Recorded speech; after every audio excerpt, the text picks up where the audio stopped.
Hello दोस्तों, आज एक बार फिर हमारी अगली क्लास में आपका स्वागत है। तो हम जैसा कि पीछे हम अपने संविधान के ऐतिहासिक विकास की हिस्टोरिकल डेवलपमेंट ऑफ कॉन्स्टिट्यूशन की हम पिछली क्लास ले चुके हैं। तो हमने उसमें पढ़ा था 1773 के रेगुलेटिंग एक्ट से और 1813 के चार्टर एक्ट तक हम उस क्लास में कवर कर चुके हैं। तो ये सेक्शन उससे आगे का है। इसमें हम पढ़ेंगे चार्टर एक्ट 1833 से और 1947 तक, भारत की आज़ादी तक। तो चलिए देरी ना करते हुए हम क्लास को शुरू करते हैं। इससे पिछली क्लास को देखने के लिए कमेंट सेक्शन में जाइए और डिस्क्रिप्शन में जाइए, वहाँ पे आपको लिंक मिल जाएगा। तो पिछली क्लास को देख के फिर आप इसको देखेंगे तो ज़्यादा बेटर समझ में आएगा। चलिए, तो चैनल को लाइक, सब्सक्राइब और शेयर कीजिए। तो स्टार्ट करते हैं हम अपना सेक्शन। चलिए शुरू करिए। देखिए, तो 1813 तक हम पढ़ चुके थे। चार्टर एक्ट 1813 में क्या हुआ था? 1813 के चार्टर अधिनियम में आप देखेंगे कि कंपनी को चीन के और चाय का व्यापार की परमिशन दे दी गई। चीन से, और जो टी का एक जो ट्रेड होता था उस ट्रेड को, उस पर मोनोपोली ब्रिटिशर्स को दे दी गई थी कंपनी को। बाकी उसके जो मोनोपोली थी वो ख़त्म कर दी गई और अदर यूरोपियंस को भी भारत के साथ या अदर ईस्टर्न कंट्रीज़ के साथ व्यापार करने की परमिशन दे दी गई थी। लेकिन उसमें सिर्फ एक चीज़ वहाँ पे रखी गई थी कि जो चीन से ट्रेड होता था कंपनी का या फिर चाय का जो ट्रेड होता था वो ट्रेड एज इट इज़ रखा गया था। लेकिन अब आप देखेंगे आगे जो सेक्शन हमारा हुआ 1813 के चार्टर एक्ट में, जो अगला एक्ट आया उस एक्ट में वो चीज़ें भी वहाँ से दूर की गई। जैसे कि इसमें आप देखेंगे कि ब्रिटिश भारत का केंद्रीयकरण किया गया। मतलब जो ब्रिटिश के अंडर में जो उस समय पे जो राज्य आते थे, जितना जो एरिया ब्रिटिशर्स के अंडर में था उसका सेंट्रलाइजेशन किया गया। अब सेंट्रलाइजेशन मीन्स उस पूरे क्षेत्र की, पूरे एरिया की जो पावर्स थी वो एक के हाथ में दे दी गई और उसकी पावर्स का सेंट्रलाइजेशन कर दिया गया। तो इसमें सेंट्रलाइजेशन किया और सेंट्रलाइजेशन करने के साथ साथ ही जो जितने भी वहाँ पे काम होते थे, ब्रिटिशर्स जो कंपनी जो काम करती थी या ब्रिटिशर्स के क्षेत्र में जो काम हुआ करते थे, वो काम जो ब्रिटेन का जो सम्राट होता था या सम्राज्ञी जो होती थी, क्वीन जो होती थी, उस क्वीन के नाम से आगे के काम होने लगे थे। तो एक तरह से पूरा जो प्रशासन था वो ब्रिटेन के सम्राट या किंग या फिर महारानी के नाम से होने लगे।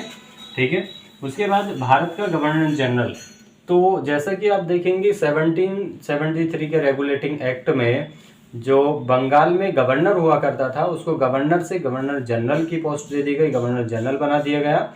लेकिन 1833 के तक आते आते जब ब्रिटेन का जो प्रभुत्व था, उसका जो रिप्रेजेंटेटिव था वो बहुत ज़्यादा धीरे धीरे वो बढ़ता चला गया।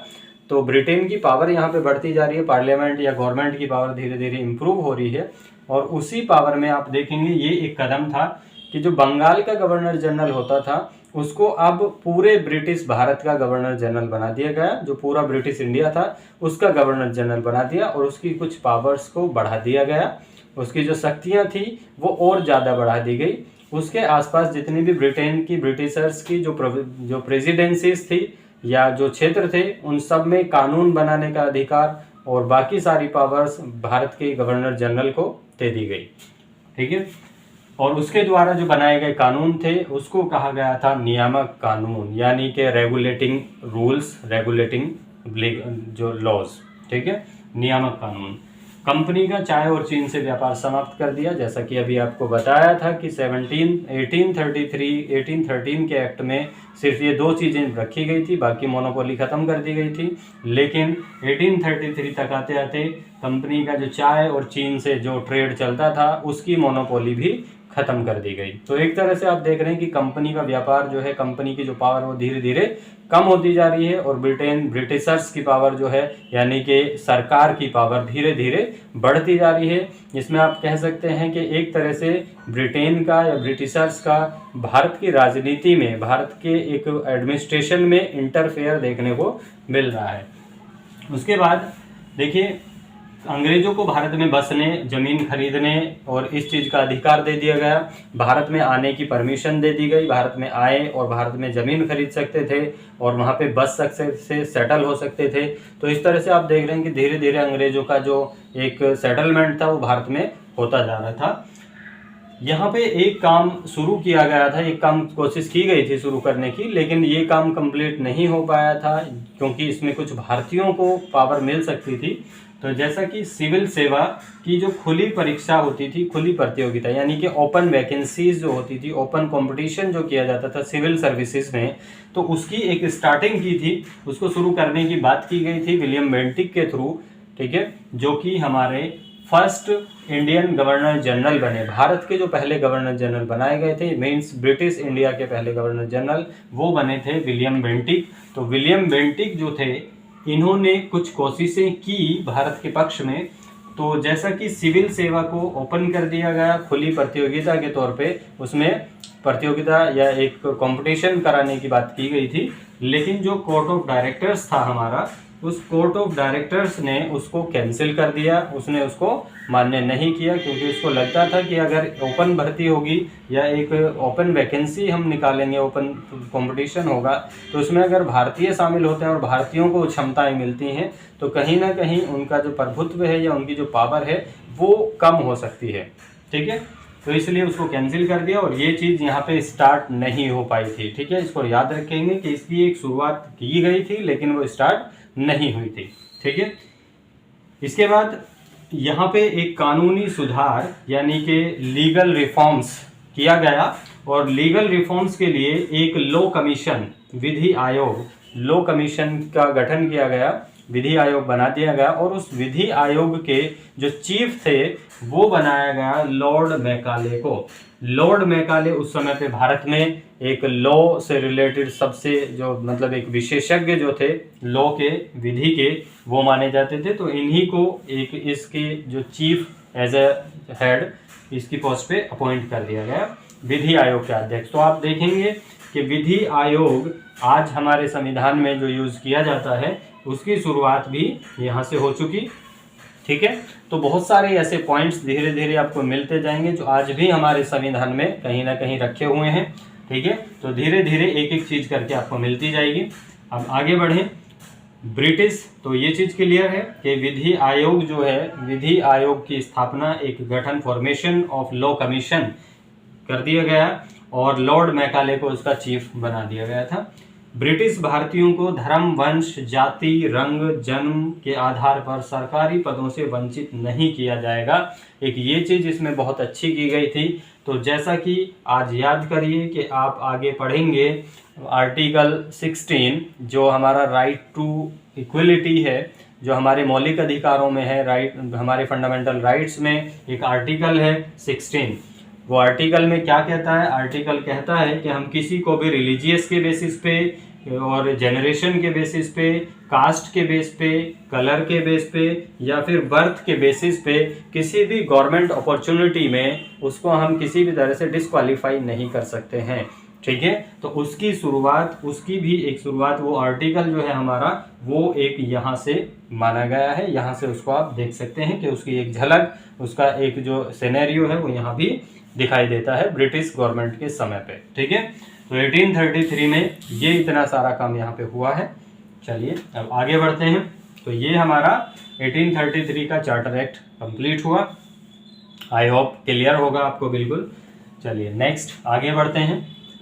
इसके बाद आया चार्टर एक्ट 1853, 1853 का चार्टर अधिनियम, 1853 का चार्टर एक्ट। तो इस चार्टर एक्ट में क्या किया गया था? इसमें देखिए क्या शुरुआत की गई है। कंपनी का शासन अंतिम अधिनियम था, मतलब इट मीन्स यहाँ पे 1853 का जो ये चार्टर एक्ट था, ये लास्ट एक्ट था जो कंपनी के रूल या कंपनी के शासन के दौरान भारत में भेजा गया था। इसके बाद आप देखेंगे कि 1853 के बाद कुछ टाइम के बाद 1857 में रिवोल्ट हुआ, और 1857 के रिवोल्ट के बाद भारत से कंपनी जो थी, ब्रिटिश ईस्ट इंडिया कंपनी, उसका जो राज्य था, उसका जो एडमिनिस्ट्रेशन था, वो कंपनी को ख़त्म कर दिया गया था। और कंपनी को ख़त्म करके भारत में एक तरह से क्राउन का जो रूल था या ब्रिटिश राजा रानी का जो रूल था वो डायरेक्ट भारत में आ चुका था। और भारत जो ब्रिटिश इंडिया जो था, ब्रिटिश भारत का जो क्षेत्र था, उसकी कमांड जो थी वो डायरेक्टली ब्रिटिश ताज या ब्रिटिश क्राउन के पास जा चुकी थी। कंपनी का इंटरफेयर बीच में से खत्म कर दिया गया था। तो एक तरह से ये लास्ट एक्ट था जो कंपनी के लिए भारत में भेजा गया था, ठीक है। अब इसमें क्या किया गया था, इसमें कंपनी के जो विधायी कार्य और प्रशासनिक कार्य उन दोनों को अलग अलग कर दिया गया। मीन्स जो लीगल वर्क हुआ करते थे, ठीक है, जो लॉ से रिलेटेड वर्क थे, लीगल वर्क्स थे, वो अलग कर दिए गए और उन पे पावर दे दी गई थी गवर्नर जनरल को। और जो प्रशासनिक कार्य थे, उन प्रशासनिक कार्यों की पावर जो थी वो बोर्ड ऑफ कंट्रोल के हाथ में थी। लेकिन बोर्ड ऑफ कंट्रोल जो था उसको भी एक तरह से गवर्नर जनरल के अंडर में ही रह के वर्क करना था, क्योंकि यहाँ गवर्नर जनरल की पावर जो थी वो ज़्यादा बढ़ चुकी थी। अब गवर्नर जनरल की हेल्प के लिए, क्योंकि उसकी पावर जैसे जैसे बढ़ती जा रही है तो उसकी काम, उसकी जो पोस्ट के साथ उसके जो वर्क हैं, उसकी रेस्पॉन्सिबिलिटीज भी बहुत ज़्यादा बढ़ती चली गई। तो एक तरह से गवर्नर जनरल के लिए एक परिषद, एक काउंसिल का गठन किया गया, एक काउंसिल फॉर्मेट की गई। और उस काउंसिल को आप देख सकते हैं कि उस काउंसिल ने एज अ पार्लियामेंट, जैसे आज पार्लियामेंट वर्क करती है, तो उस पार्लियामेंट की तरह वहां पे वर्क किया गया। और बाद में आप देखेंगे कि धीरे धीरे आके जो वो पार्लियामेंट, जो काउंसिल थी, वो बाइकैमरल बनी, द्विसदनीय हो गई थी। जैसे आज हमारी पार्लियामेंट है, 2 सदन है, बाइकैमरल है, तो उसी तरह से एक संसद या पार्लियामेंट्री जो सिस्टम था वो यहाँ से स्टार्ट हो चुका था। ठीक है, तो यहाँ पे एक तरह से गवर्नर जनरल की पार्लियामेंट या काउंसिल बन चुकी है। अब 1854 में मैकाले समिति गठित की गई। ठीक है, जो मैकाले थे, ये लॉर्ड मैकाले, तो उनकी अध्यक्षता में एक समिति बनाई गई, एक कमेटी बनाई गई। और उस कमेटी ने ये डिसीजन लिया कि सिविल सेवा के लिए, सिविल सर्विसेज के लिए ओपन वैकेंसी या ओपन कंपटीशन कराना चाहिए। ओपन वैकेंसी, जो खुली भर्ती प्रतियोगिता, वो शुरू कराने की बात की गई। और इसकी सिफारिश पे ही 1854 में भारत में जो सिविल सेवा की खुली भर्ती कराना, ओपन वैकेंसीज या ओपन कंपटीशन कराना शुरू कर दिया गया था, जो कि बहुत ही इंपॉर्टेंट पॉइंट है। ये क्वेश्चन पूछा भी जा चुका है एक बार, तो इसमें ईयर पूछा गया था कि सिविल सेवा कब स्टार्ट की गई थी, तो 1854 में। या मैकाले समिति कब गठित की गई थी, तो 1854 में, इसको याद रखेंगे। अब आगे बढ़िए।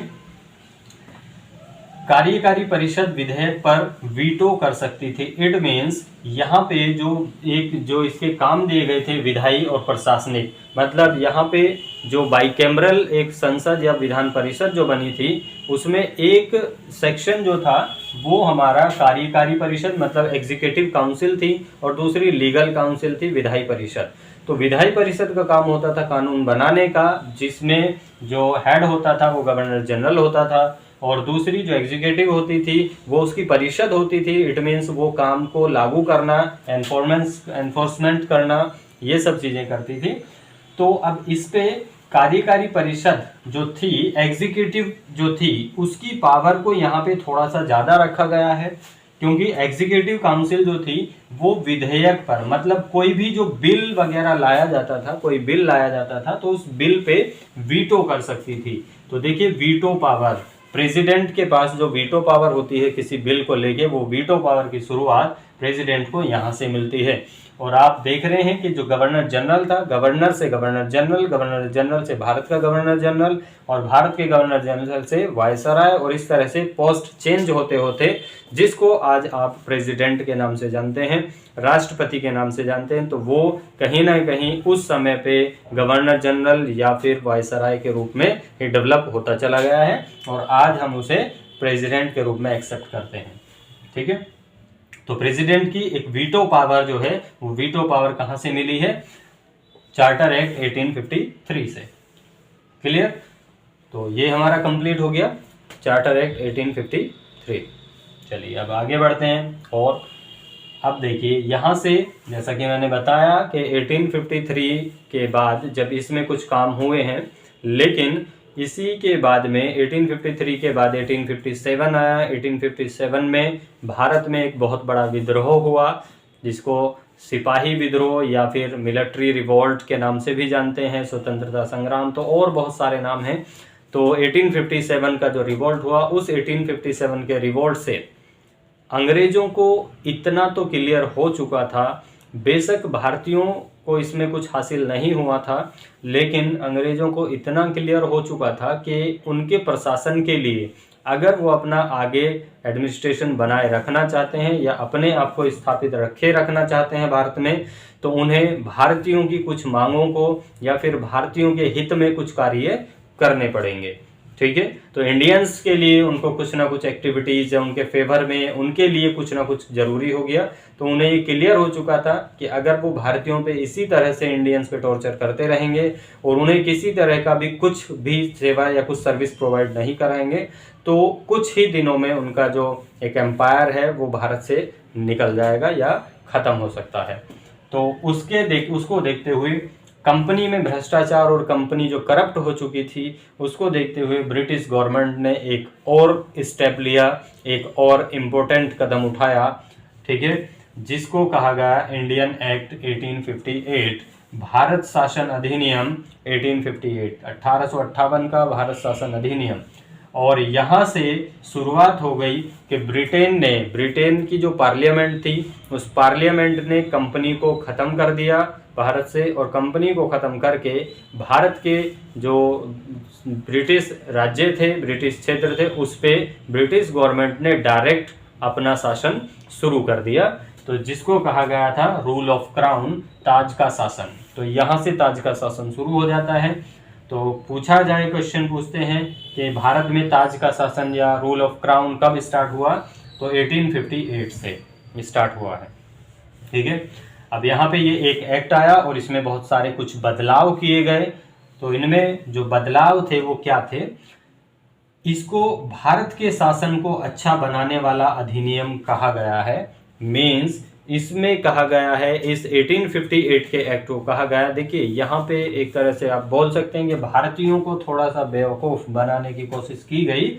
अभी तक जितने भी एक्ट थे वो चार्टर एक्ट या फिर रेगुलेटिंग एक्ट या इस तरह के एक्ट थे, उनमें कहीं भी इंडिया वर्ड का यूज़ या भारत का यूज़ नहीं किया जा रहा था। लेकिन यहाँ से इन्होंने थोड़ा सा माइंड गेम भारतीयों के साथ खेलना शुरू किया, क्योंकि इंडियंस के अंदर की जो भावना है वो अपने देश के नाम को सुन के ही बाहर आ जाती है। तो यहाँ पे ये जो एक्ट इन्होंने भेजने शुरू किए, तो उनको कुछ नाम ही, उनके एक्ट ही वो भारत के शासन के लिए बना के भेजे गए हैं। तो it means Indian act 1858, Bharat शासन अधिनियम 1858 इसको कहा गया। अब इसके बाद जितने भी एक्ट आए हैं वो भारत शासन के अधिनियम से या भारत परिषद के नाम से ही हैं। तो इंडियंस को भी यहाँ पे कुछ चीज़ें दिखाई दी कि हाँ इंडियंस का नाम यहाँ पे आ रहा है, तो थोड़ा सा इमोशनली इंडियंस जो हैं वो शांत हुए हैं। तो यहाँ से भारत के शासन को अच्छा बनाने के वाला अधिनियम इसको कहा गया, मतलब भारत के रूल को, भारत के एडमिनिस्ट्रेशन को एक अच्छा बनाने की प्रक्रिया, मतलब एक गुड गवर्नेंस की यहाँ पे बात की गई थी कि भारत में जो गवर्नेंस है उसको बहुत कुछ अच्छा बनाने की कोशिश इसके थ्रू की जाएगी। तो ये एक यहाँ पे ऐसा कदम उठाया गया था। कंपनी को यहाँ पे समाप्त कर दिया गया। महारानी का शासन, इट मीन्स जो ब्रिटेन की जो महारानी होती थी यानी कि क्राउन, तो उसका भारत में शासन आ चुका था, उसका एक एडमिनिस्ट्रेशन भारत में शुरू हो चुका था। ठीक है, चलिए आगे बढ़िए।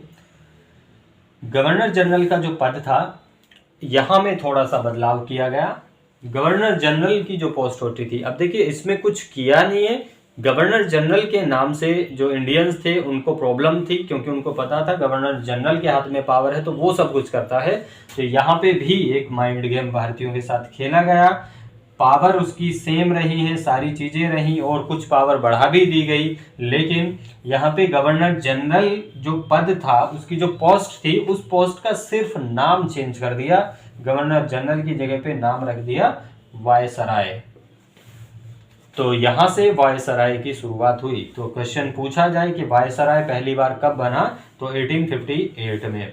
अब वायसराय इंडिया में जो फर्स्ट वायसराय था, भारत में प्रथम वायसराय कौन बना, लॉर्ड कैनिंग।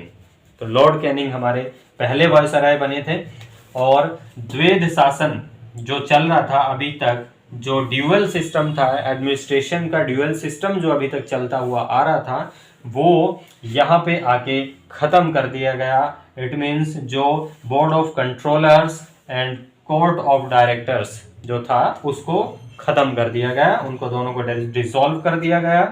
और उनको खत्म करके यहाँ पे एक नई पोस्ट जनरेट की, एक नई पोस्ट क्रिएट की जो थी secretary of the states, Bharat के राज्यों का सचिव या भारत का सचिव, सेक्रेटरी ऑफ स्टेट्स।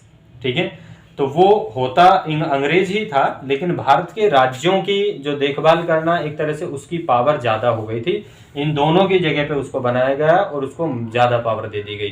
ठीक है, वो एक तरह से रेस्पॉन्सिबल होता था ब्रिटिश पार्लियामेंट के लिए। तो एक तरह से एक तरफ गवर्नर जनरल मतलब वायसराय होता था और दूसरी तरफ होता था इंडियन सेक्रेटरी ऑफ स्टेट। तो वो इंडियन सेक्रेटरी ऑफ स्टेट जो था उसको इतनी पावर्स थी कि वो गवर्नर जनरल या अदर सभी की जो रिपोर्ट्स वगैरह सबको तैयार करके या सबके बारे में डिटेल्स जो थी वो ब्रिटेन में पार्लियामेंट को देना उसकी जिम्मेदारी थी। वो रेस्पॉन्सिबल था ब्रिटिश पार्लियामेंट के लिए। ठीक है, चलिए, तो यहाँ से सेक्रेटरी ऑफ द स्टेट्स की पोस्ट स्टार्ट होती है और वायसराय की पोस्ट। तो ये दोनों चीजें यहाँ पे इंपॉर्टेंट हो जाती हैं। ठीक है, अब इसी समय इस एक्ट के थ्रू ही आप यहाँ पे देखेंगे, यहाँ पे साइड में आप लिख लीजिए इस चीज को, मैं इधर यहाँ पे लिख ही दे रहा हूँ। तो 1859 में जो लॉर्ड कैनिंग थे, इन्होंने पोर्टफोलियो की पॉलिसी स्टार्ट की थी। पोर्टफोलियो को स्टार्ट किया, पोर्टफोलियो की शुरुआत की 1859 में। तो ईयर पूछा जाए या एक्ट पूछा जाए, एक्ट पूछेंगे तो 1858 एक्ट के थ्रू इसको स्टार्ट किया गया था। ठीक है, और इसको स्टार्ट करने वाले कौन थे? प्रथम वायसराय, जो फर्स्ट वायसराय ऑफ इंडिया थे लॉर्ड कैनिंग, उन्होंने इसको शुरू किया था। लेकिन इसका एक प्रपोजल इन्होंने रखा था 1859 में, इसको एक्सेप्ट नहीं किया गया था। इसको आगे जाके अगला जो एक्ट आया है उस एक्ट में एक्सेप्ट किया गया और वहीं पे हम समझेंगे कि पोर्टफोलियो की पॉलिसी जो थी वो क्या थी। ठीक है, चलिए आगे बढ़िए। तो इसके बाद 1858 के एक्ट के बाद एक अगला एक्ट आता है इंडियन काउंसिल एक्ट 1861, भारत परिषद अधिनियम 1861 1861। ठीक है, तो इसमें क्या क्या काम हुए हैं देखिए। इसमें भारतीयों को पहली बार विधान परिषद में कानून बनाने में और गैर सरकारी पदों पर नियुक्ति दी गई। मतलब जो परिषद होती थी, काउंसिल जो होती थी वायसराय की, उस परिषद में दो तरह के लोग होते थे, एक सरकारी और एक गैर सरकारी, मतलब गवर्नमेंट और non government. Government in the sense means उनकी मेजॉरिटी यहाँ पे ज़्यादा होती थी और उनको अपॉइंट करने का काम होता था ब्रिटिश गवर्नमेंट का, ब्रिटिश पार्लियामेंट का, तो उनको अपॉइंट किया जाता था। और अदर लोग जो कंपनी की तरफ से कुछ थे या फिर अदर लोगों को, कुछ इंडियंस को यहाँ पे शामिल करना शुरू कर दिया। लेकिन एक तरह से ये समझ लीजिए कि ऊंट के मुंह में जीरा होना, भारत की इतनी बड़ी पॉपुलेशन में, इतनी बड़ी जनसंख्या में से इन्होंने भारत के सिर्फ 3 लोगों को अपॉइंट किया और उन 3 लोगों की मेजॉरिटी नहीं बन सकती थी। तो इट मीन्स यहाँ पे अभी भी जो रूल था, वो रेगुलेशन या जो भी लॉ बनता था, कानून बनाए जाते थे, उन पे बनाने का अधिकार मेजॉरिटी से वो पास होता था। तो मेजॉरिटी में ब्रिटेन के या जो गवर्नमेंटेड जो सदस्य थे, मेंबर्स थे, वो ही ज़्यादा होते थे। तो एक तरह से कोई भी कानून भारतीयों के पक्ष में, इंडियंस के फेवर में पास हो ही नहीं सकता था। ठीक है, तो यहाँ पे भी भारतीयों को सिर्फ एक बेवकूफ़ बनाने का एक वो रखा गया कि इंडियंस को हमने कुछ सीटें दी हैं। तो यहाँ पे भारतीयों को पहली बार विधान परिषद में, जो Vidhan Parishad in the sense जो यहाँ पे एक संसद बनी है, उसमें विधान परिषद में कानून बनाने, कोई जो कानून बनाया जाता था उसमें गैर सरकारी पदों पर, मतलब सरकारी पदों पे अपॉइंट नहीं किया जाता था और सरकारी पदों की ही इम्पोर्टेंस ज़्यादा होती थी। तो इसलिए उनको सरकारी पे नहीं, गैर सरकारी नॉन गवर्नमेंटल पोस्ट पे अपॉइंट किया जाता था। ठीक है, अब 1862 में, इसी एक्ट के थ्रू 1862 में जो लॉर्ड कैनिंग ने पोर्टफोलियो की जो पॉलिसी अपनाई थी, उस पोर्टफोलियो की पॉलिसी को यहाँ पे लागू किया गया।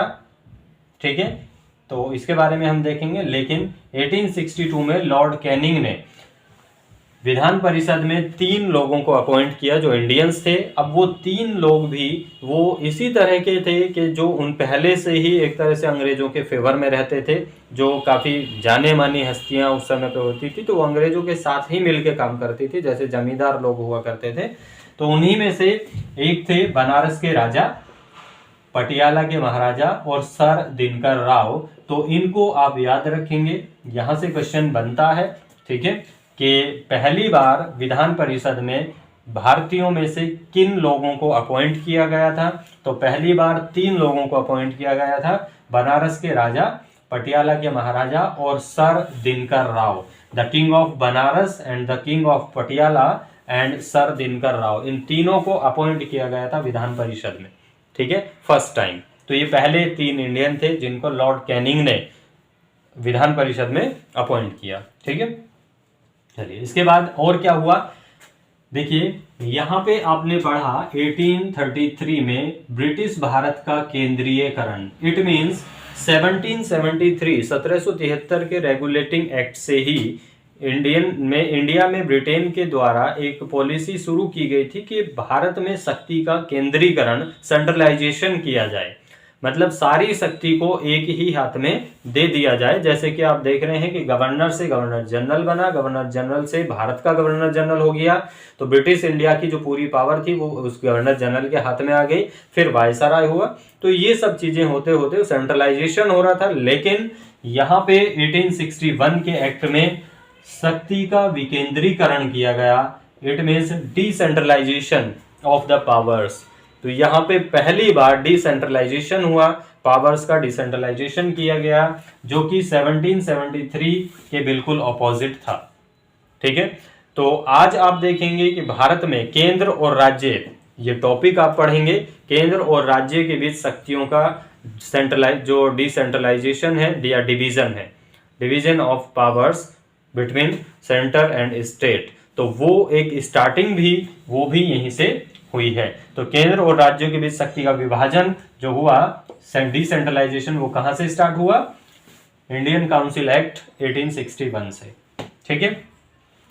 तो अब इस पे हमारा आप देखेंगे पूरा एक अलग ही टॉपिक है, सेंटर और स्टेट के बीच जो पावर का डिवीजन है उसको लेके केंद्र और राज्यों के बीच शक्तियों का बंटवारा, ठीक है, तो उसको आप पढ़ेंगे। तो ये चीज स्टार्ट हुई यहां से। अब इसमें जब एक ये चीज शुरुआत हो गई कि राज्यों को, मीन्स जो प्रोविंसेस होती थी उस समय के प्रांत होते थे, उनको कहीं ना कहीं अलग पावर मिलने लगी। तो जब उनको अलग पावर मिलने लगी तो वो धीरे धीरे एस्टेब्लिश होते गए और उनकी पावर भी धीरे धीरे बढ़ती चली जाती है। और 1937 तक आते आते ऐसा होता है कि जितने भी ब्रिटिश स्टेट थे या ब्रिटिश प्रोविंसेस थी, उन प्रोविंसेस में अपनी एक अलग ही एक लीगल और एडमिनिस्ट्रेटिव जो परिषद थी, काउंसिल थी, वो अलग ही बननी शुरू हो जाती हैं।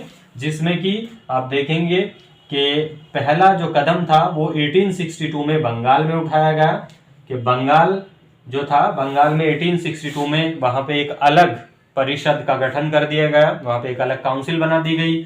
1866 में संयुक्त प्रांत मीन्स यूपी में एक काउंसिल बना दी गई। पंजाब में 1897 में एक काउंसिल बना दी गई। और इसी तरह से धीरे धीरे ब्रिटिश भारत के हर प्रोविंसेस में धीरे धीरे एक काउंसिल बनने लगी और पावर्स जो थी वो उनको डिस्ट्रीब्यूट होने लगी। तो यहाँ पे सेंटर और स्टेट के बीच पावर्स का डिस्ट्रीब्यूशन दिखाया गया है, ठीक है। तो इसके बाद अन्य राज्यों में भी, अदर स्टेट्स में भी पावर्स का डिस्ट्रीब्यूशन किया गया। अब यहाँ पे देखिए जो पोर्टफोलियो था उसको यहाँ पे समझाने की कोशिश की है कि पोर्टफोलियो की पॉलिसी जो थी वो क्या थी। देखिए पोर्टफोलियो 1859 में इसको प्रपोज किया गया था, इसको रखा गया था, ठीक है। अब 1859 में इसको पास किया गया, ये किसके थ्रू आई थी, लॉर्ड कैनिंग ने इसको लाया था। इसका मतलब क्या होता था, जो वायसराय की परिषद होती थी उसका कोई भी सदस्य है, उसका एक सदस्य है, वो अदर जो परिषद है या फिर अदर जो डिपार्टमेंट्स होते हैं उनका भी अधिकारी बन सकता था।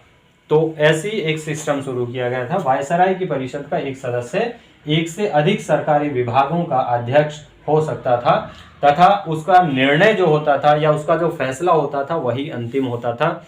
तो एक तरह से यहाँ पे डिसेंट्रलाइजेशन किया तो गया, परिषद तो बनाई गई, लेकिन वहाँ पे एक ये पोर्टफोलियो का डिसीजन ये ले दिया गया कि उसके थ्रू जो काउंसिल होती थी, वायसराय की काउंसिल होती थी, उसका मेंबर जो था वो अपनी काउंसिल के अलग और भी जो अलग गवर्नमेंट डिपार्टमेंट होते थे या काउंसिल होती थी उनका भी अध्यक्ष उनका भी हो सकता था।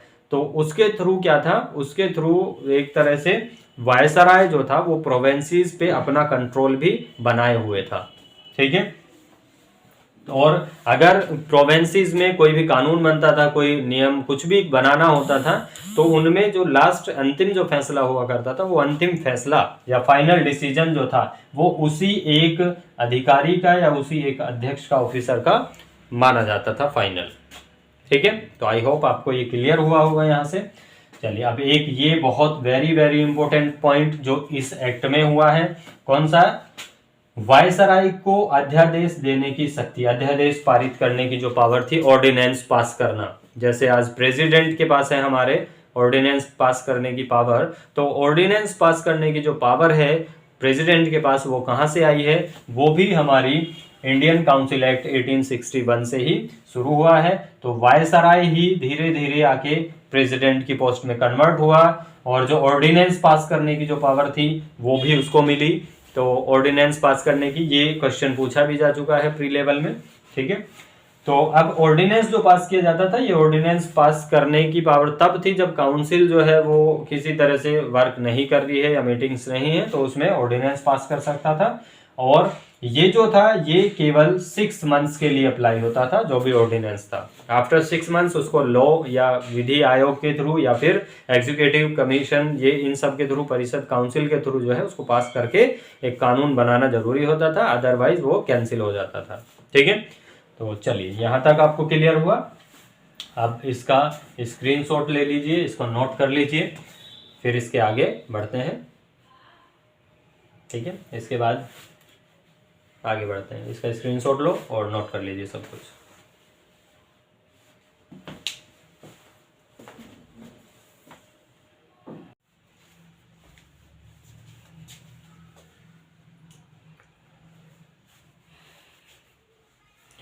चलिए आगे बढ़ते हैं। देखिए, अगला एक्ट है इंडियन गवर्नमेंट एक्ट 1892, 1892 का भारत सरकार अधिनियम। इसके अंतर्गत विधान परिषद को बजट पर बहस करने का अधिकार दिया गया। मतलब जो विधान परिषद होती थी, लेजिस्लेटिव असेंबली जो थी, उस असेंबली को बजट पर बहस करने का, बजट पर डिस्कशन करने का एक राइट मिल गया। और परिषद में गैर सरकारी सदस्यों की संख्या में वृद्धि कर दी गई। मतलब जो गवर्नमेंट जो मेंबर्स हुआ करते थे वो पहले ज़्यादा होते थे, उनकी मेजोरिटी ज़्यादा होती थी। अब क्या किया गया, अब उनकी संख्या थोड़ी बढ़ने लगी और उनके भी मेंबर्स जो थे वो नॉन गवर्नमेंट मेंबर्स बढ़ाए जाने लगे।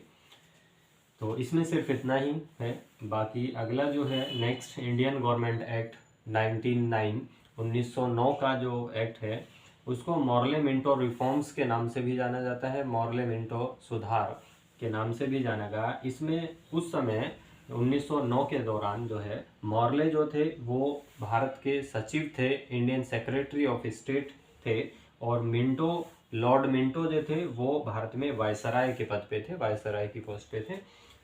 तो इस 1909 के एक्ट में क्या हुआ, इसमें कई महत्वपूर्ण काम हुए हैं, कई इंपॉर्टेंट चीज़ें हुई हैं। जैसे कि अनुपूरक प्रश्न पूछना, मतलब कॉम्प्लीमेंट्री क्वेश्चंस। इट मीन्स, जैसे कॉम्प्लीमेंट्री क्वेश्चंस क्या था कि कोई क्वेश्चन आपने पूछा है और उसको आपको जवाब दिया गया, लेकिन आप सेटिस्फाई नहीं है, उससे रिलेटेड कोई अदर क्वेश्चंस भी आप पुट अप कर सकते हैं। तो वो अनुपूरक प्रश्न पूछना, कॉम्प्लीमेंट्री क्वेश्चंस जो पूछने की जो परमिशन मिली, वो भी 1909 के अधिनियम के द्वारा ही दी गई थी। इसमें और क्या किया गया, पहली बार कार्यकारी परिषद में भारतीयों का चुनाव किया गया। मतलब जो एग्जीक्यूटिव काउंसिल होती थी, परिषद होती थी, एग्जीक्यूटिव काउंसिल, कार्यकारी परिषद, उसमें अब से पहले कोई भी भारतीय नहीं होता था, उसमें सिर्फ सभी लोग अंग्रेज हुआ करते थे। ब्रिटिशर्स को ही अधिकार था कार्यकारी परिषद में रहने का। लेकिन यहाँ से पहली बार एक इंडियन को यहाँ पे चुना गया, और जो पहले इंडियन चुने गए वो थे सत्येंद्र नाथ सिन्हा। ठीक है, और इनको विधि आयोग जो था, लॉ कमीशन जो बनाया गया था, उसमें एक जगह दी गई, विधि आयोग में इनको पोस्ट दी गई। ठीक है, तो अगला फिर दूसरा काम क्या है इसमें, मुस्लिमों के लिए पृथक निर्वाचन मंडल, मतलब मुस्लिमों के लिए एक अलग से इलेक्शन कमीशन बनाने की बात की, उनके अलग अलग इलेक्शन कराने की बात की। इट मीन्स यहाँ पे आप देखेंगे कि इसको एक कम्युनिज्म की भावना के रूप से, एक हिंदू और मुस्लिम भारतीयों को अलग अलग तोड़ने की भावना यहाँ पे थी। जिसको कम्युनिज्म की भावना कहा गया। तो कम्युनिज्म के बेस पे अलग इलेक्शन कराने की बात की गई। इसीलिए लॉर्ड मिंटो जो थे, लॉर्ड मिंटो को सांप्रदायिक निर्वाचन का जनक माना जाता है, फाउंडर ऑफ कम्युनिज्म इलेक्शन। तो फाउंडर ऑफ कम्युनिज्म इलेक्शन मतलब सांप्रदायिक निर्वाचन के जनक लॉर्ड मिंटो को माना गया है।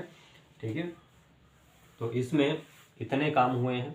बाकी इसके बाद नेक्स्ट इंडियन गवर्नमेंट एक्ट 1990 1919 का भारत सरकार अधिनियम क्या था। इस अधिनियम के अंतर्गत आप देखेंगे कि यहाँ पे भी जैसे कि इंडियन गवर्नमेंट एक्ट 1909 में था, मॉर्ले मिंटो रिफॉर्म्स इसको कहा गया। तो यहाँ पे मॉर्ले जो थे वो भारतीय सचिव थे, मिंटो वायसराय थे। इसी तरह से मॉन्टेग्यू और चेम्सफोर्ड ये भी यहाँ पे दो नाम हैं। तो इसमें मॉन्टेग्यू जो थे वो भारतीय सचिव, इंडियन सेक्रेटरी ऑफ स्टेट्स थे, और वायसराय थे चेम्सफोर्ड। ठीक है, तो इस काल में 1919 के अधिनियम में क्या क्या चीजें हुई, इसमें प्रांतों में द्वैध शासन लागू कर दिया गया था। जो डाईआर्की सिस्टम होता था यानी कि ड्यूअल सिस्टम जो था वो भारत में प्रांतों में यानी कि प्रोवेंसीज में स्टेबल किया गया शुरू में। इनमें दो तरह के सब्जेक्ट्स रखे गए, कुछ ट्रांसफरेबल और दूसरे रिजर्व, मतलब हस्तांतरित और आरक्षित विषय। जो हस्तांतरित विषय होते थे, हस्तांतरित मीन्स ट्रांसफरेबल जो सब्जेक्ट्स थे या जो थिंग्स थी, उन पे गवर्नर को पावर दी गई कि गवर्नर उन पे जो भी कानून बनाएगा, जो भी नियम बनाएगा, वो कानून जो परिषद होती थी उस परिषद की सहायता से बनाएगा। ठीक है, काउंसिल की जो मिनिस्टर हैं, मिनिस्टर ऑफ काउंसिल, उनकी हेल्प के थ्रू वो ट्रांसफरेबल कानून बनाता था। दूसरा जो आरक्षित हैं, रिजर्व जो विषय होते थे, रिजर्व सब्जेक्ट जो होते थे या थिंग्स होती थी, उन पे जो अगर रिजर्व इश्यूज से रिलेटेड कोई भी कानून बनाना होता था तो उस कानून को बनाने के लिए गवर्नर को एग्जीक्यूटिव की सहायता लेनी होती थी, मतलब कार्यपालिका की सहायता से बना सकता था। तो एक तरफ आप देखेंगे कि गवर्नर की पावर दोनों पे है, चाहे वो ट्रांसफरेबल सब्जेक्ट्स हैं या वो रिजर्व हैं। बस इसमें डिफरेंस क्या है कि जो मिनिस्टर्स हैं उनकी हेल्प से ट्रांसफरेबल बनेंगे और जो कार्यपालिका एग्जीक्यूटिव है उनकी हेल्प से रिजर्व सब्जेक्ट्स पे कानून बनाए जाएंगे। और जो कार्यपालिका के थ्रू कानून बनाए जाते थे वो किसी के लिए भी रेस्पॉन्सिबल नहीं थे। ठीक है, वो उत्तरदायी नहीं होते थे, रेस्पॉन्सिबल नहीं होते थे। और जो परिषद के थ्रू जो कानून बनाए जाते थे, मिनिस्टर्स के थ्रू जो कानून बनाए जाते थे, वो काउंसिल के लिए रेस्पॉन्सिबल होते थे, वो जवाबदेह परिषद में होते थे। ठीक है, तो क्लियर। और यहाँ से आप देखेंगे कि यहाँ पे ड्यूअल सिस्टम जो है वो प्रोविंसेस में शुरू हुआ और इसी 1919 के अधिनियम के द्वारा ही भारत में पहली बार बाइकैमरल सिस्टम शुरू किया गया। इट मीन्स द्विसदनीय व्यवस्था। तो द्विसदनीय व्यवस्था क्या थी, जैसे आज हमारे संसद में राज्यसभा और लोकसभा है, दो सदन माने जाते हैं। तो एक तरह से लोकसभा और राज्यसभा का जो कॉन्सेप्ट था वो यहीं से आया। लेकिन इस समय लोकसभा और राज्यसभा का गठन नहीं किया गया था। यहाँ पे द्विसदनीय या दो सदन के रूप में जो गठित की गई थी वो विधानसभा और विधान परिषद के नाम से आगे चल के उनको गठित किया गया था, लेकिन द्विसदन यहाँ से शुरू हो चुके थे। ठीक है, नेक्स्ट सांप्रदायिक निर्वाचन अल्पसंख्यकों के लिए भी, मतलब अभी क्या था 1909 के अधिनियम में सिर्फ मुस्लिमों के लिए यानी कि इस्लामिक लोगों के लिए, मुस्लिमों के लिए अलग से इलेक्शन कमीशन की बात की गई थी। लेकिन 1919 के अधिनियम में जो माइनॉरिटीज़ थी या फिर अदर कम्युनिटीज़ थी उनके लिए भी अलग से इलेक्शन कमीशन बनाने की बात की गई थी। ठीक है, तो ये भी एक तरह से हमारा कम्युनिज्म को बढ़ाने की बात की गई, एक दूसरे के बीच सांप्रदायिक भावना को बढ़ाने की बात की गई और भारत के बीच डिवाइड एंड रूल पॉलिसी जो दिखाई देती है आपको वो यहीं से आप देखेंगे कि इसमें यहाँ पे मुस्लिमों को अलग करने की बात की गई और यहाँ पे जो SC ST और ईसाई सिख और सभी लोगों के लिए अलग अलग इलेक्शन कमीशन की बात की गई है। तो इसमें भी इंडियंस को अलग अलग डिवाइड करने के लिए अंग्रेजों ने डिवाइड एंड रूल की पॉलिसी शुरू की है। ठीक है, और यहाँ पे क्या किया, देखिए संपत्ति कर व शिक्षा means wealth tax and education के बेसिस पे यहाँ पे वोटिंग राइट स्टार्ट किया गया। जो भारत में सबसे पहले मताधिकार जो दिया गया था, वोट करने का जो अधिकार दिया गया, तो वोट करने का अधिकार भारत में संपत्ति कर और शिक्षा के आधार पे दिया जाता था। अर्थात मतलब जिसके पास सबसे ज़्यादा संपत्ति होती थी, या फिर जो सबसे ज़्यादा टैक्स देता था, या फिर जो सबसे ज़्यादा एजुकेटेड होते थे, तो उन्हीं पर्सन्स को वोट देने का अधिकार दिया गया था, बाकी को वोटिंग का अधिकार नहीं हुआ था। तो इट मीन्स मताधिकार, आप बोल सकते हैं कि वोट का जो राइट है वो स्टार्ट 1919 के अधिनियम से हो चुका था। ठीक है, उसके बाद आप देखेंगे 1926 में यूपीएससी यानी कि यूनियन पब्लिक सर्विस कमीशन, तो जिसकी आप तैयारी कर रहे हैं उसके लिए यूपीएससी का गठन जो है 1926 में किया गया था। ठीक है, इसके बाद केंद्रीय बजट को राज्य बजट से अलग किया गया, मतलब जो सेंट्रल का बजट होता था उसको स्टेट बजट से अलग कर दिया गया। पहले दोनों बजट अलग अलग होते थे, तो एक तरह से ये भी एक जो ड्यूअल सिस्टम को दिखाता है, डायआर्की सिस्टम को, कि राज्य अपना बजट अलग बनाते हैं और केंद्र अपना बजट अलग बनाता है। तो यहाँ पे राज्यों की जो पावर है वो धीरे धीरे कहीं ना कहीं बढ़ती जा रही है और उनको पावर का डिसेंट्रलाइजेशन होना शुरू हो चुका था। ठीक है, चलिए, तो 1919 का अधिनियम आई होप आपको समझ आया होगा। ठीक है, अब चलिए आज के लिए जहाँ से क्वेश्चन है, इट मीन्स जो क्वेश्चन जहाँ पे बन सकते हैं वो मोस्ट इम्पोर्टेंट थिंग्स आपको यहाँ पे सामने हैं। ठीक है, चलिए अब इसके बाद 1919 के अधिनियम के बाद आप देखेंगे कि साइमन कमीशन के नाम से एक 1927 में, इसको आना था 1929 में, 1929 में इसको प्रपोजल किया गया था, ये आना था, लेकिन ये 2 साल पहले ही, टाइम से 2 साल पहले ही 1927 में इसको भारत में लाया गया। और इसका काम था कि भारत की जो संवैधानिक स्थिति है, जो कॉन्स्टिट्यूशनल कंडीशन है भारत की, वो उस पर इसको एक सर्वे करना था। और उसके थ्रू, क्योंकि भारत में संविधान की मांग जो है, भारत को आज़ाद करने की डिमांड जो थी, स्वराज की डिमांड, वो धीरे धीरे कहीं ना कहीं बढ़ती जा रही थी। और उसको देखते हुए एक आयोग बना के ब्रिटेन गवर्नमेंट ने भारत में भेजा, जिसकी एक जिम्मेदारी थी कि वो भारत में संवैधानिक स्थिति, जो भारत की कॉन्स्टिट्यूशनल कंडीशन है, पॉलिटिकल कंडीशन है, उस पर एक सर्वे करके उस पर रिपोर्ट बना के ब्रिटिश गवर्नमेंट को दे कि वो किस बेस पे भारत को आज़ाद करते हैं, या स्वराज की डिमांड जो है वो क्या है। ठीक है, तो साइमन कमीशन 1927 में भेजा गया।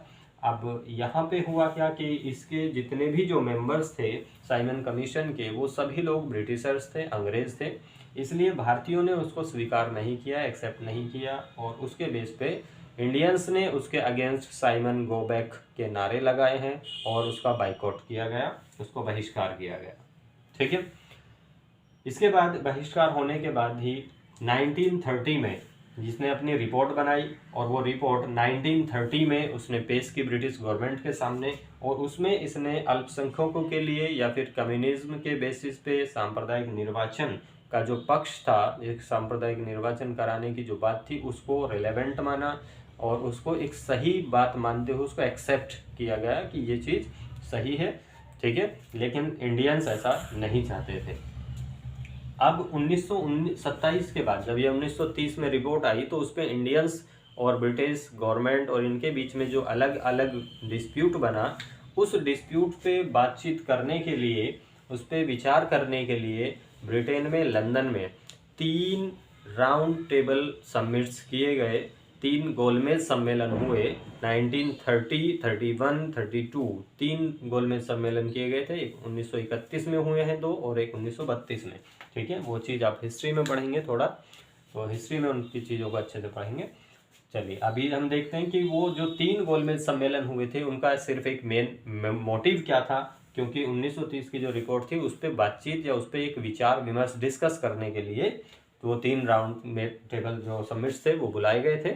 उसमें ब्रिटिश गवर्नमेंट और जो इंडिया में ब्रिटिश गवर्नमेंट थी, या इंडियन जो ब्रिटिश इंडिया था वो, और इंडिया के जो लोकल प्रोविंसेस थी या जो स्वतंत्र रियासतें थी, उन तीनों के बीच में यहाँ पे सबमिट किया गया।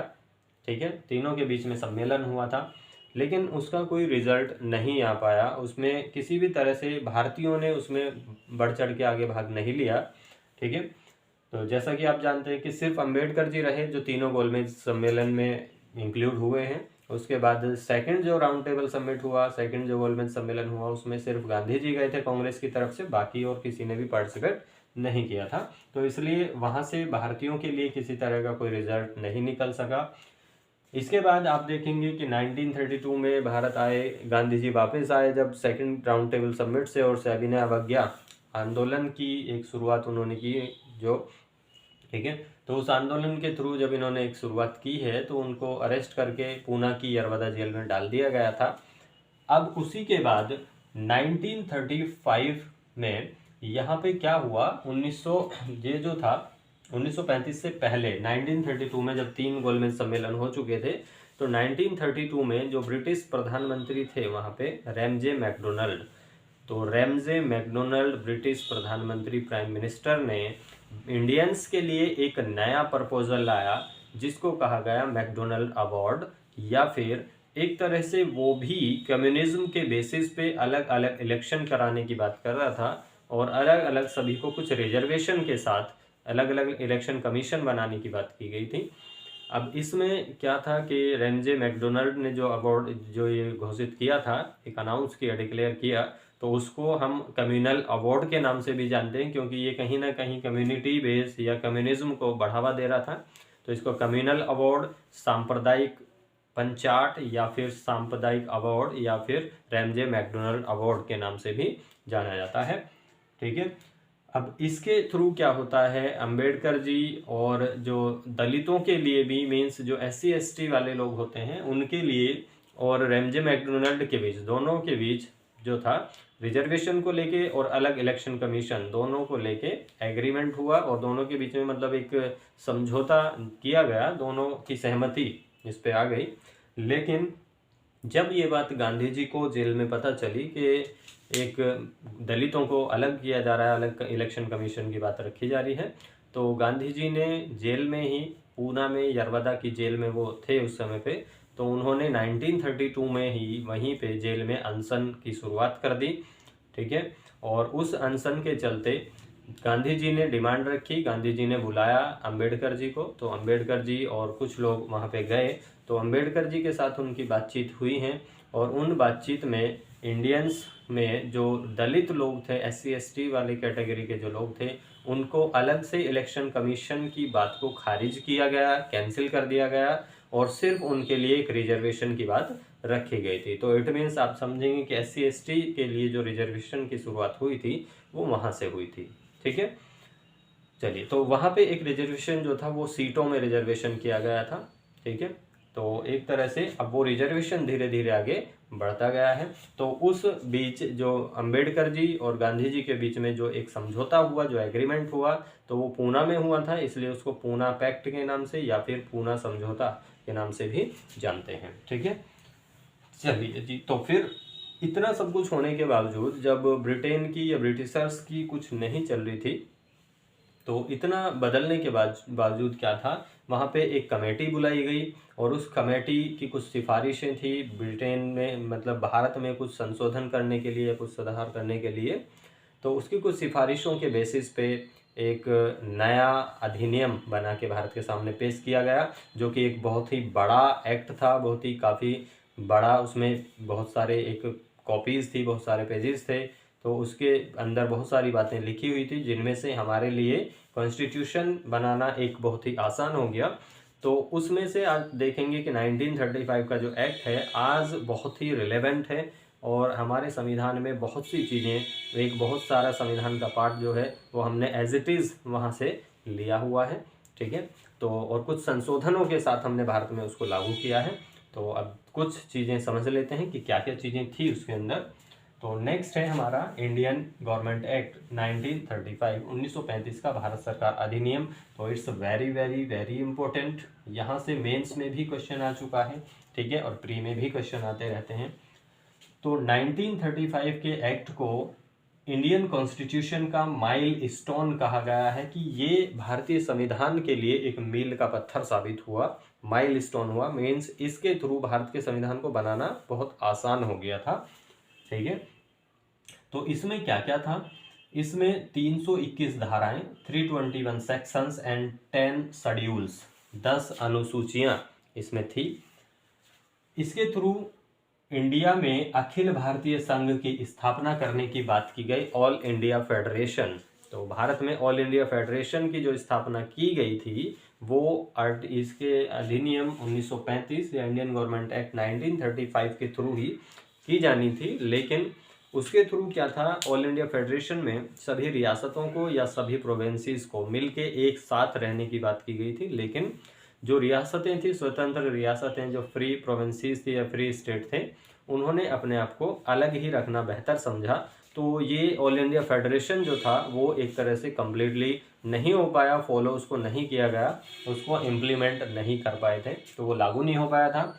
अब इसमें क्या था, यहाँ पे 3 सूचियां बना दी गई, 3 लिस्ट बना दी गई, जिसमें यूनियन यानी कि सेंटर से रिलेटेड कुछ सब्जेक्ट्स थे जिन पे सेंटर गवर्नमेंट कानून बना सकती थी, और दूसरी स्टेट लिस्ट मीन्स जिसपे राज्य या प्रोविंसेस कानून बना सकते थे, और तीसरी थी समवर्ती सूची यानी कि कॉन्करेंट लिस्ट जिसपे दोनों मिलके कानून बना सकते थे।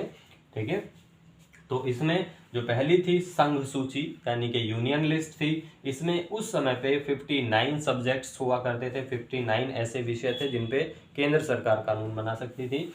और उसके बाद नेक्स्ट है राज्य सूची, यानी कि इसमें राज्य सूची में स्टेट लिस्ट जो थी, इसमें 54 सब्जेक्ट्स थे, 54 विषय इसमें आते थे। ठीक है, और इस पे राज्य कानून बना सकता था। और समवर्ती सूची जो है ये कॉन्करेंट लिस्ट, इसमें 36 विषय होते थे, इसमें जरूरत के अनुसार केंद्र और राज्य दोनों मिलके कानून बना सकते थे। ठीक है, अब इनसे जो बची हुई अलग कुछ पावर्स थी, रेजिडुअल पावर्स जिनको बोला गया, अवशिष्ट शक्तियां या रेजिडुअल पावर्स, तो वो रेजिडुअल पावर्स जो हैं वो किसको दी गई थी, पीसीएस में क्वेश्चन पूछा जा चुका है कि अवशिष्ट शक्तियां वो किसको दी गई थी, रेजिडुअल पावर्स, तो वो दी गई थी वायसराय को, जो उस समय वायसराय होता था। ठीक है, अब से पहले आप देखेंगे कि सारी पावर्स मोस्टली वायसराय के पास ही होती थी। यहाँ पे आप देखिए तो गवर्नर और वायसराय के पास ही सारी पावर होती थी कानून वगैरह बनाने की, लेकिन अब यहाँ पे इनको अलग अलग दे दिया गया, और अवशिष्ट शक्तियां मतलब बची हुई शक्ति जो थी वो वायसराय को दी गई थी। तो यहाँ पे वायसराय की पावर जो थी वो धीरे धीरे नाम मात्र की होने लगी, मीन्स कम होने लगी थी। जैसे कि आज आप प्रेसिडेंट की पावर देखते हैं तो president as a stamp rubber के रूप में रोज यूज किया जाता है। तो एक तरह से ऐसे ही धीरे धीरे वायसराय की जो पोस्ट थी वो भी ऐसे ही चलती गई। तो वायसराय ही बाद में आके एक तरह से आज भारत में जो प्रेसिडेंट है वो वायसराय का ही एक रिप्रेजेंटेटिव है।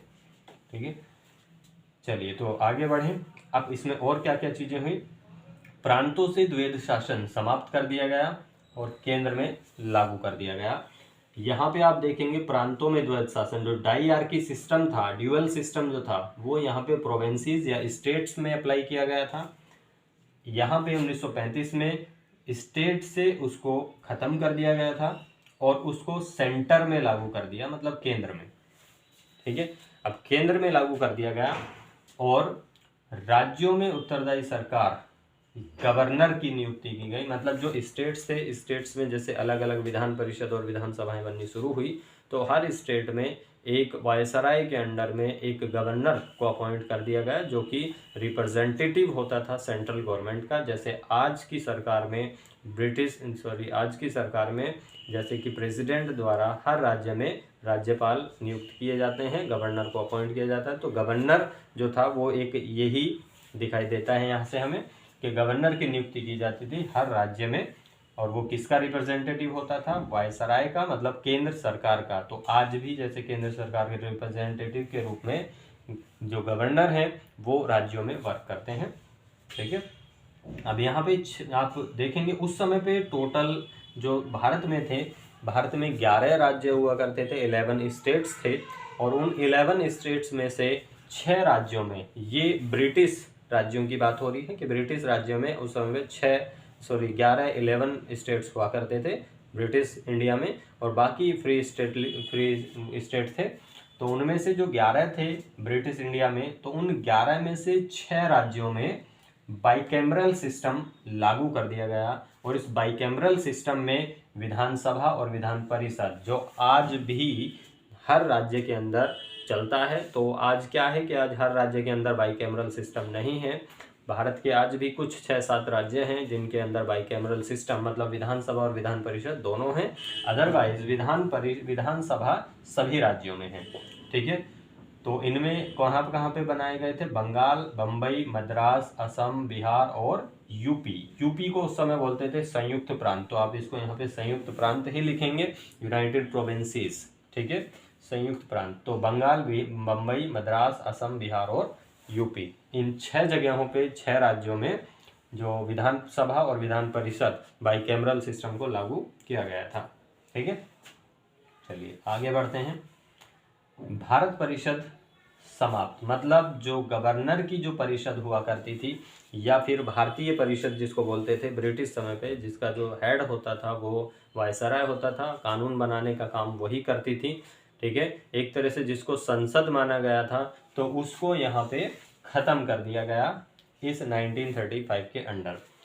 ठीक है, और अब मताधिकार जो वोटिंग राइट था, वोटिंग राइट इंडियंस के लिए बढ़ा दिया गया और लगभग टोटल पॉपुलेशन का, कुल जनसंख्या का लगभग 10% लोगों को वोटिंग राइट दिया गया, मताधिकार दे दिया गया था। ठीक है, इसी के थ्रू 1935 में ही आरबीआई की स्थापना की गई, रिजर्व बैंक ऑफ इंडिया। इसके लिए 1934 में एक एक्ट बनाया गया, आरबीआई एक्ट 1934, जिसको कहा गया था। इसका काम था ये मनी जो था, मतलब एक तरह से जो करेंसी इन्फ्लेशन या करेंसी का रेगुलेशन करना था, या फिर जो क्रेडिट स्क्वीज होता था, साख नियंत्रण, यानी कि क्रेडिट वगैरह की जो कंट्रोल करना और ये सब चीज़ें करना, तो वो उस सब के लिए एक बैंक की स्थापना कर दी गई थी, आरबीआई की। ये बैंक उस समय पे ब्रिटिश गवर्नमेंट के लिए ही बनाया गया था कि उनका जो करेंसी थी या उनका जो पैसा था, उनकी इनकम थी, उसकी सिक्योरिटी के लिए, उसको सिक्योर करने के लिए। क्योंकि आप देखेंगे उस समय पे नेशनल मूवमेंट के दौरान भारतीय जो थे, इंडियंस जो थे, वो ब्रिटिश करेंसी या ब्रिटिश गवर्नमेंट का जो धन होता था, वेल्थ होता था, उसको लूटना और ये सब चीज़ें करना वहाँ पे शुरू कर दिया था। चोरी कर लेते थे, लूट लेते थे, तो जिसकी वजह से एक आरबीआई बैंक बना दिया और वहाँ पे इन्होंने अपने पैसे को, अपनी जो करेंसी थी उसको सिक्योर रखना शुरू कर दिया था। वहाँ पे गोल्ड वगैरह सारी चीज़ें, अपना जो वेल्थ होता था, तो आरबीआई के अंडर में वो रखते थे। ठीक है, जिसकी जिम्मेदारी होती थी उसकी सुरक्षा करना। ठीक है, तो वो सिर्फ एक ब्रिटिश गवर्नमेंट के बैंक के रूप में उस समय पे वर्क कर रहा था। ठीक है, तो आरबीआई की स्थापना हो गई 1935 में हुई है। इसके लिए पहले एक्ट बनाया गया था 1934। तो according to the RBI act 1934 establishment of RBI Reserve Bank of India in 1935। 1935 में भारत सरकार ने, जिसमें जो ब्रिटिश सरकार थी, आरबीआई एक्ट 1934 के under reserve Bank of India की स्थापना की गई थी। ठीक है, अब इसके साथ ही और क्या हुआ, जैसे कि यूपीएससी, यहाँ पे आप देखेंगे 1919 के एक्ट में यूपीएससी का गठन हो चुका था।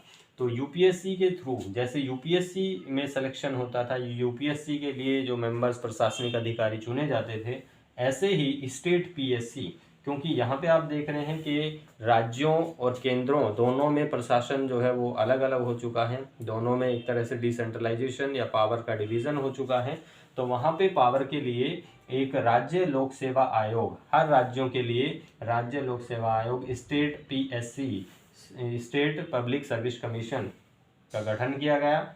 और जॉइंट इलेक्शन, जो जॉइंट पब्लिक सर्विस कमीशन होता था, मतलब एक से अधिक राज्यों के लिए, 2 या 2 से अधिक राज्य मिलके एक साथ जो उसकी एक प्रतियोगिता या करते थे, या उसमें जो एक एडमिनिस्ट्रेटिव के लिए सिलेक्शन या जो एक कंपटीशन होता था, उसके लिए एक ये जॉइंट जो कमीशन था वो भी बनाया गया। ठीक है, तो जो कि आज हमारे संविधान में लागू है और उसके बारे में भी आप पढ़ेंगे। तो ये सारी चीज़ें कब की गई, 1935 में इंडियन गवर्नमेंट एक्ट, भारत सरकार अधिनियम 1935 के अंडर में ये सब कुछ किया गया था। ठीक है, तो आप समझिए कि आज भी एक भारत का जो संविधान है उसमें 1935 के संविधान से बहुत सारी चीज़ें आज भी रखी गई हैं, कुछ संशोधनों के साथ, कुछ एज इट इज़। जैसे कि 321 धाराएं जो थी, आज आप देखेंगे वो अनुच्छेद के रूप में, जब संविधान बना तो 395 जो आर्टिकल्स थे वो सेक्शंस जो थे वो वहाँ पे आर्टिकल के रूप में बदल गए। और जो 10 अनुसूचियाँ थी, तो जब संविधान लागू हुआ था तो उस समय पे 10 ही अनुसूचियाँ थी, शेड्यूल थे, तो वो एज इट इज़ वहाँ पे रखा गया था। और जो ये सब्जेक्ट्स थे उनको बाद में आके धीरे धीरे कुछ चेंज कर दिया गया है, जैसे कि सेंट्रल को ज़्यादा पावर दी गई हैं, तो कुछ सब्जेक्ट सेंट्रल लिस्ट में, यूनियन लिस्ट में ज़्यादा कर दिए गए, स्टेट लिस्ट में कम कर दिए गए, समवर्ती सूची में बढ़ा दिए गए। तो इस तरह से सब्जेक्ट्स को थोड़ा सा संशोधन किया गया, अमेंडमेंट्स के साथ, कुछ बदलाव के साथ उसको रखा गया है। तो ये मेंस में यूपीएससी में क्वेश्चन आ चुका है 1935 के एक्ट से, ठीक है, कि आज का जो संविधान है, आज जो संविधान है इंडिया का, वो संविधान जो ये था एक्ट ऑफ 1935 1935 के अधिनियम से कितना रेलेवेंट है, मतलब कितना लाजमी है आज भी। एक तरह से आप देखेंगे तो आज के संविधान में और उस समय के संविधान में कितनी चीज़ें आज भी सेम हैं या कंपैरेटिवली आज भी एज इट इज़ चल रही हैं, या उनका कितना इम्पोर्टेंस है आज भी। तो आप उसको आप बता सकते हैं कि इतने सारे एग्जाम्पल्स हैं जो कि आज भी भारतीय संविधान में हैं, ठीक है। चलिए नेक्स्ट है हमारा, अब इसके बाद क्या था, 1935 के बाद भारत में स्वराज की जो डिमांड थी वो बढ़ती जा रही थी। अब उसको देखते हुए 1942 में एक मिशन भेजा गया था जिसको क्रिप्स मिशन के नाम से जाना गया, लेकिन वो इतना ज़्यादा सक्सेस नहीं हो पाया, तो वो भी वापस गया साइमन कमीशन की तरह ही। इसके बाद भारत में संविधान बनाने की बात की गई, तो संविधान बनाने के लिए भारत में एक कॉन्स्टिट्यूशनल असेंबली बनानी ज़रूरी थी। तो इसके लिए ब्रिटिश गवर्नमेंट ने कुछ एक्ट्स भेजे हैं, लेकिन जैसे कि क्रिप्स मिशन था तो वो फेल हुआ, वो इतना सक्सेस नहीं हुआ था। उसके बाद 1946 में कैबिनेट मिशन के नाम से एक आयोग भारत में आया था, और उस कैबिनेट मिशन में 3 सदस्य थे, 2 उसके मेंबर्स थे और एक उसके चीफ मेंबर मतलब अध्यक्ष थे। तो इन तीनों के नाम बहुत इंपॉर्टेंट हो जाते हैं, तो आप लिख सकते हैं। जो इनके अध्यक्ष थे, वो अध्यक्ष का नाम था sir Pethick Lawrence. Sir Pethick Lawrence कौन थे? कैबिनेट मिशन के अध्यक्ष थे। और इसमें जो 2 अलग सदस्य थे उनके नाम आप लिख लीजिए। क्या नाम थे? एक का नाम था एबी अलेक्जेंडर और एक का नाम था स्टेफोर्ड क्रिप्स। तो स्टेफोर्ड क्रिप्स वही क्रिप्स थे जो क्रिप्स मिशन के दौरान उसके अध्यक्ष बन के आए थे, उन्हीं के नाम से क्रिप्स मिशन उसको रखा गया था। और वो स्टेफोर्ड क्रिप्स कैबिनेट मिशन में एज अ मेंबर आए, और स्टेफोर्ड क्रिप्स और एबी अलेक्जेंडर, तो ये 2 एक अलग मेंबर्स थे और एक जो इसके अध्यक्ष थे सर पैथिक लॉरेंस, ठीक है। तो ये इंपॉर्टेंट है, कई बार पीसीएस लेवल में आरओ वगैरह में पूछ लिया जाता है क्वेश्चन, यूपीएससी में भी पूछ सकते हैं, ठीक है, तो आप याद रखेंगे इनको। अब कैबिनेट मिशन 1946 में आया, तो इसकी कुछ सिफारिशों को माना गया और इसकी सिफारिश के बेस पे ही अकॉर्डिंग टू कैबिनेट मिशन 1946, इसी के अनुसार भारत में जो कॉन्स्टिट्यूशनल असेंबली है उसको बनाया गया, ठीक है। संविधान सभा का निर्माण कैबिनेट मिशन 1946 के अकॉर्डिंग किया गया है, ठीक है। और संविधान सभा को ये जिम्मेदारी दी गई कि वो भारत का संविधान तैयार करे, और उस संविधान सभा में भारत से कौन लोग कैसे कैसे चुन के आएंगे, और संविधान बनाने का काम जो है वो पूरी तरह से इंडियंस को दिया गया। इंडियंस खुद अपना संविधान बनाएंगे। कैबिनेट मिशन का काम सिर्फ इतना था कि कॉन्स्टिट्यूशनल असेंबली कैसे बनेगी, उसमें किस तरह से लोगों का चुनाव होगा। तो ये चीज़ हम आगे पढ़ेंगे अगले टॉपिक में, जब हमारा मेकिंग ऑफ कॉन्स्टिट्यूशन वाला टॉपिक हम पढ़ेंगे, भारत के संविधान का निर्माण। तो अभी हम सिर्फ हिस्टोरिकल बैकग्राउंड में कुछ चीज़ें देख रहे हैं, फ्रेमवर्क देख रहे हैं, ठीक है। तो यहाँ पे एक साइड में आप देखेंगे कैबिनेट मिशन के थ्रू जो था संविधान सभा बन चुकी। अब अभी तक भारत आज़ाद नहीं हुआ था। इसके बाद नेक्स्ट जो है इंडिया फ्रीडम एक्ट 1947, भारतीय स्वतंत्रता अधिनियम 1947। तो भारत को स्वतंत्र करने की जब बात की गई तो उसमें पहला कदम जो उस समय पे ब्रिटेन के प्रधानमंत्री थे क्लेमेंट एटली, तो क्लेमेंट एटली ने ये अनाउंस कर दिया 3 जून 1947 को कि भारत को आज़ाद कर दिया जाएगा, और भारत की जो सत्ता है, इंडिया की जो एक गवर्नेंस है, उस गवर्नेंस को हैंड ओवर कर दिया जाएगा इंडियंस को, जो भी कैपेबल दिखेगा। तो एक तरफ में संविधान बन रहा है, एक साइड संविधान बनाने के लिए दिया हुआ था। 1946 से ही संविधान बनने की शुरुआत हो चुकी थी। लेकिन आप देखेंगे कि जब ये अनाउंस किया गया कि भारत को आज़ाद कर दिया जाएगा, उसी समय मुस्लिम लीग जो थी, वो मुस्लिम लीग इसके खिलाफ थी, और उसने भारत से एक अलग राज्य की मांग जो कर रखी थी उस पर जोर देना शुरू कर दिया, और भारत के विभाजन को लेके वो और ज़्यादा आक्रोशित हो उठे और उन्होंने पाकिस्तान को डिवीज़न करने की बात कही। जिसके बेसिस पे सबसे पहले अब क्या किया गया, जब यहाँ पे भारत को आज़ाद करने की बात की गई तो उसमें जो वायसराय का पद होता था, तो वायसराय की पोस्ट को ख़त्म किया गया दोबारा से, और वायसराय की पोस्ट को ख़त्म करके उसको दोबारा से गवर्नर जनरल बना दिया गया, और यहाँ पे गवर्नर जनरल बनाया गया माउंटबेटन को। ठीक है, तो एक तरह से आप कह सकते हैं कि भारत के जो अंतिम गवर्नर जनरल रहे हैं, जो last governor general of India, वो थे लॉर्ड माउंटबेटन। ठीक है, तो इनकी अध्यक्षता में एक कमेटी बनाई गई, एक कमीशन बनाया गया, जिसका काम था ये देखना कि भारत से पाकिस्तान का विभाजन किस तरह से किया जाए। तो इंडिया और पाकिस्तान का जो डिवीज़न हुआ, दोनों अलग हुए, तो वो कौन से मिशन या कौन से प्लान के थ्रू होते हैं, माउंटबेटन प्लान के थ्रू। तो माउंटबेटन जो है वो भारत और पाकिस्तान का विभाजन करते हैं, और भारत विभाजन के बाद एक पाकिस्तान अलग देश बन जाता है, सॉवरेन स्टेट, और इंडिया अलग सॉवरेन स्टेट बनता है।